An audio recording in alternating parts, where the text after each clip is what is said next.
Hello, good morning and welcome to a new vlog. এই ভ্লগটা হচ্ছে রোববার দিনের। মানে আমি সকালবেলা ঢুকেই আবার বেরিয়ে গেছিলাম, মানে 45 মিনিটও বাড়িতে বসতে পারিনি। এই জায়গাটা কাদের চেনা আমাকে ডেফিনেটলি জানিও।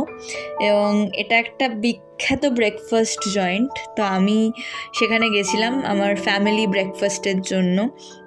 মানে আমার এনার্জিটা বুঝতে পারছো, এবং কেন ভ্লগ আসে না সেটা আশা করি এবারে সবাই ক্লিয়ারলি বুঝতে পারবে। মানে কী লেভেলে ঘুরেছি এই কদিন এবং কী লেভেলে চাপে ছিলাম, মানে তোমরা চিন্তা করতে পারবে না। তো আমরা প্রথমেই চিজ চিলি টোস্ট নিয়ে বসেছি আর তার সাথে চা। মানে আমি তো আর পারছিলামই না। মানে সেই যে শনিবার দিন সারা রাত চলে রোববার সকাল হয়ে গেছে, তারপর রোববার দিন ভোরবেলা আবার এসেই বেরিয়ে পড়েছি। মানে আমার এনার্জি নিয়ে কারুর কোনো কথা থাকতেই পারে না। তো তারপরে চলে এসেছিলো ক্লাব কচুরি, আর সেটা আমার খুব পছন্দের, কারণ ওই যে লঙ্কার যে একটা আচার টাইপের জিনিস দেন, ওটা আমার খুব ভালো লাগে। তো ওই আচারটা দিয়ে আর আলুর তরকারিটা দিয়ে খেতে আমার খুব পছন্দের একটা জিনিস। তারপরে ছিল হচ্ছে মালাই টোস্ট। এটা কাদের কাদের পছন্দ আমাকে জানিও। আমি গোড়ার দিকে, মানে আগে, বেশ কয়েক বছর আগে ধরা যাক, আমার খুব একটা পছন্দ হতো না, কিন্তু তারপরে না আমি গ্র্যাজুয়ালি ওটা পছন্দ করা শুরু করেছি, এবং এখন আমার মালাই টোস্ট খেতে বেশ ভালোই লাগে। তারপরে চলে এসেছিলো পেপার ধোসা, এবং আমার তো মশলা ধোসাও ভালো লাগে, কিন্তু আমার পেপার ধোসা খেতে বেশি ভালো লাগে। ওই যে ক্রিস্পিনেসটা না, ওইটা যখন ওই আলুর তরকারিটা ভেতরে দিয়ে দেয়, তখন আমার মনে হয় যে খুব তাড়াতাড়ি নেতিয়ে যায়। ওই জন্য আমার বেশ পেপার ধোসা হলেও ওই যে ক্রিস্পিনেসটা লং লাস্টিং হয়, সেটা আমার বেশ পছন্দের। তারপরে চলে এসেছিলো আরেক রাউন্ড চা এবং তার সাথে সিঙাড়া, আর ওই মিনি সিঙাড়া আর কি।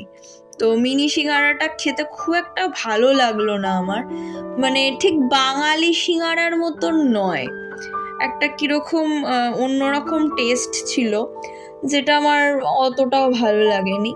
তো আমি আর সিঙাড়াটা খাইনি। এক কামড় খেয়ে আমি দেখলাম যে এটা ঠিক আমার টেস্ট বার্ডের সাথে চলছে না, তাই জন্য আমি বাবাকে দিয়ে দিয়েছিলাম। বাট চাটা এখানে মানে জাস্ট অসাধারণ। আর কমেন্ট সেকশনে জানাতে ভুলো না যে জায়গাটা তোমরা কারা কারা চিনতে পেরেছো। তারপরে ছিল এরকম ছোট্ট ছোট্ট জিলিপি, আর রঙটা জাস্ট দেখো, মানে পুরো বোঝা যাচ্ছে যে প্রচণ্ড রং দেওয়া আর কি। তো সব জিলিপিতেই অবশ্য রং দেওয়া হয়, যাই হোক। আর পরের দিনই ছিল 26শে জানুয়ারি, মানে মানডে।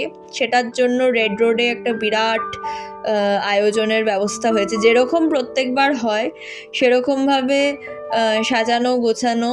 আর আমরা যখন আসছিলাম তখন আমাদের সৌভাগ্য হয়েছিল সেটা একটু দেখার, যে কীরকমভাবে মানে প্রস্তুতি পর্বটা কীরকম চলছে। তো আমার বেশ মজা লাগছিল দেখতে। জেনারেলি আমি কখনোই দেখিনি, এর আগে আমি কখনোই এই রিপাবলিক ডের প্রস্তুতি দেখিনি। তো তাই জন্য বোধহয় আরও ভালো লাগছিল, যেহেতু প্রথমবার।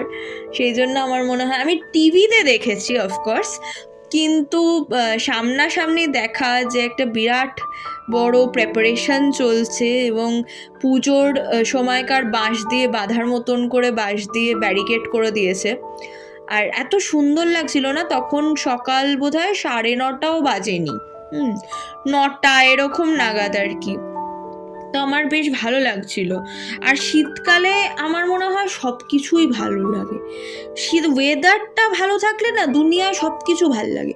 আর ওই প্যাচপ্যাচে ঘামের মধ্যে মানে কোনো কিছুই মনোমতন হয় না। তারপরে ফাইনালি আমি বাড়ি ঢুকে স্নান টান করে ঘুমিয়েছিলাম, এই 4 ঘন্টা মতন ঘুমিয়েছি।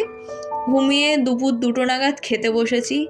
ভাত, মুগ ডাল, এদিকে রয়েছে ফুলকপি বলছি, এটাকে কি বলে, পেঁয়াজকলি আলু ভাজা, আর তার সাথে পনিরের একদম পাতলা ঝোল, কারণ আমার আর তখন অন্য কিছু খাওয়ার মতো নিয়েছিল না। মানে আমি বলেই দিয়েছিলাম যে একদম টেলটেলে ঝোল করো, যাতে মানে এত রাত জাগা হয়েছে, আগের দিনও ভোর 5টায় উঠেছি, রাত 12টার পর শুতে গেছি, এত কিছু চলছে যে আমি চাইনি যাতে আর বেশি কিছু খাওয়া দাওয়া হয়। তারপরে আমাদের একটা মিটিং ছিল সন্ধ্যাবেলা, তো সেইটার জন্য বিশাল ব্যবস্থা করে এবং চেয়ার টেবিল সব জড়ো করে প্রচুর কার্পেট পেতে সমস্ত কিছু করা হয়েছিল। মিটিং শেষ হয়ে যাওয়ার পরে আমি একটু বেরোলাম শাইনিদির সাথে দেখা করার জন্য। আর এই পার্কটা তো তোমরা দেখে দেখে মানে হন্যে হয়ে গেছো বোধহয়। পার্ক এবং তার পাশেই একদম লাগোয়া ফুড স্ট্রিটটা, তো সেইখানেই আমরা গেছিলাম। আমাদের প্রায় রেগুলার আড্ডার মানে জায়গা বলা যায়, আড্ডার ঠেক বলা যায়। তো গিয়ে প্রথমেই আমরা অর্ডার দিয়ে দিয়েছিলাম ওয়ন্টনস আর স্টিম মোমো। তো এখানে আমরা ওয়েট করছিলাম আর দেখছিলাম যে দাদা ওয়ন্টনসগুলো ফ্রাই করছিলেন, তার সাথে কর্নডগও ছিল, তো চিকেন চিজ কর্নডগ এবং এই যে ওয়ন্টনস আমরা হাতে পেয়ে গেছি। এবং খুব ভালো ছিল অ্যাকচুয়ালি খেতে, মানে ওয়ন্টনসগুলো সত্যিই ভালো ছিল খেতে। কর্নডগটা আমার তেমন ভালো লাগেনি সত্যি কথা বলতে। তারপরে আমরা একটা করে টাংরি কাবাব নিয়েছিলাম এই গো লেবানিজ যে ফুড স্টলটা রয়েছে সেখান থেকে। তো শাইনিদি আবার একটুখানি মেয়নিজও নিয়ে নিল। তারপরে আমরা সেই বিখ্যাত চায়ের দোকান, এই চায়ের দোকানটা তোমরা 171 বার বোধহয় দেখে ফেলেছো আমার ব্লগে, কিন্তু আমাদের এইটাই এখন মানে প্রায় পার্মানেন্ট আড্ডা মারার জায়গা হয়ে গেছে। এবং সারাটা দিন এত ঘোরার পরে, এত কিছু করার পরেও আমার এনার্জি আর শেষ হয় না, মানে এর মধ্যেও আড্ডা মারতে যেতে হবে। আসলে শাইনিদির সাথে সম্পর্কটা এত ভালো না, টাচউড, বাট সত্যি কথা বলতে এত ভালো যে ওর সাথে গল্প করার একটা আলাদাই মজা রয়েছে। তারপরে হঠাৎ রানীকুঠিতে ঘোড়াগাড়ি দেখতে পেয়ে, যেটা জেনারেলি ভিক্টোরিয়ার সামনে দেখতে পাওয়া যায়, দেখতে পেয়ে আমি বেশ খানিকটা অবাকই হয়েছিলাম। তাই জন্য একটু ভিডিও করলাম, তোমাদের সাথে শেয়ারও করলাম। যাই হোক, এরপর ধরেছিলাম বাড়ি ফেরার পথ। দেখা হবে আর একটা নতুন ব্লগে। Till then tata. সবাই খুব ভালো থেকো, সুস্থ থেকো, সাবধানে থেকো। আমাকে জানিও যে এতদিন পরে পর ব্লগস পেয়ে তোমাদের কেমন লাগছে, এবং তোমরা সবাই লাইক শেয়ার সাবস্ক্রাইব করতে ভুলো না। চলো টাটা, দেখা হবে আরেকটা নতুন ব্লগে।